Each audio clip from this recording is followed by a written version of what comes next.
ardhi kama ni yako ya halali. Ndugu yetu anauliza, umeuza ardhi yako kisha ukanunua pikipiki ya kukuletea shilingi 50 kwa siku, sio? Kisha ukaanza biashara, maadamu ni sehemu milki yako, sheria inaruhusu mtu kuuza ardhi.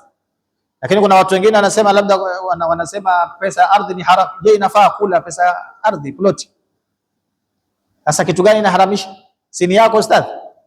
Mimi niko na shamba langu eka 10, nikasema acha eka 5 niuze niende hija ama nianze biashara. Inafaa? Bora usiuze ardhi ya mwenzako tu. Usiingie katika ploti ya mwenzako, maana na huku kwetu nao siku hizi kuna hizo balaa.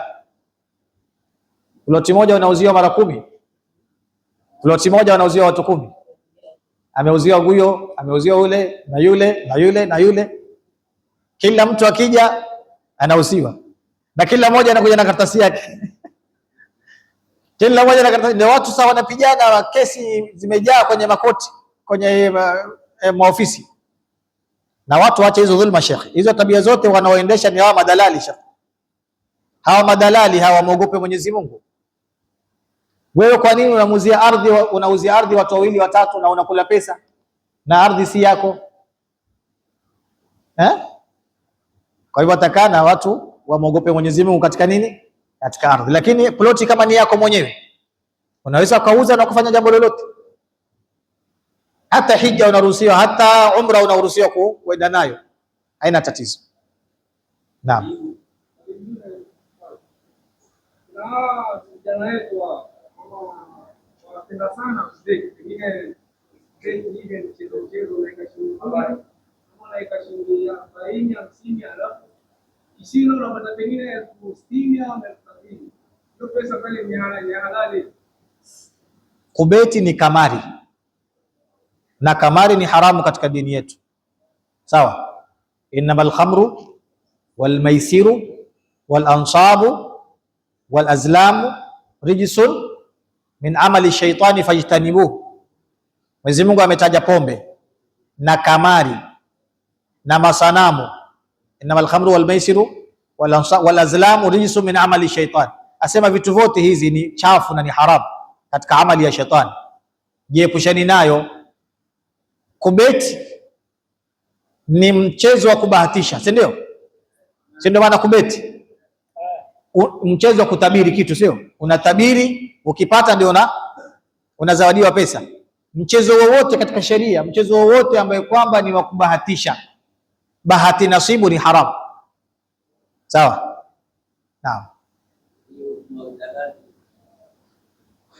Dalali kama itaenda kwa sheria, mfano umechukua kitu, dalali manake ni wasita baina ya muuzaji na mnunuaji, si ndio? Yani mtu ambaye kama anakaa katikati baina yule anayeuza kitu chake na yule anayenunua. Kuna mtu yuko hapa katikati, si ndio? Bwana, mimi nauza hii simu shilingi 20,000. Mimi ni muuzaji, namuuzia nani? Haji Guyo hapa.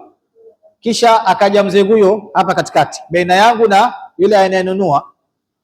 Mimi nikasikizana na huyu bwana, niuzie kwa shilingi 20,000, alafu wewe share yako nitakupatia kitu kama shilingi 1,000 au 1,000.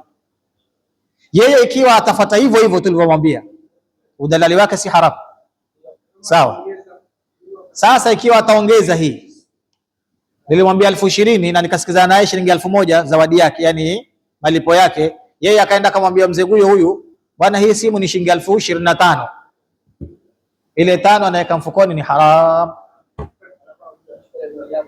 na ile moja achukue pia.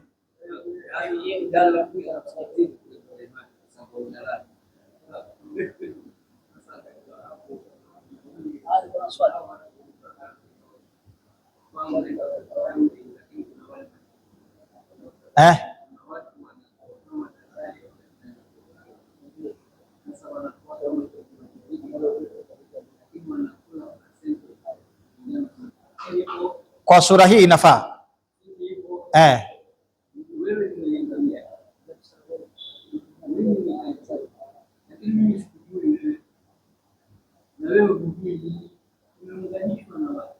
Ndio.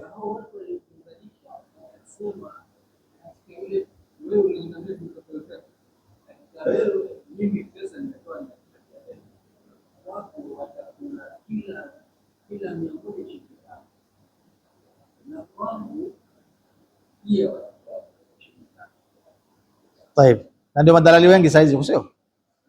Yani huku wanakula na kule wanakula.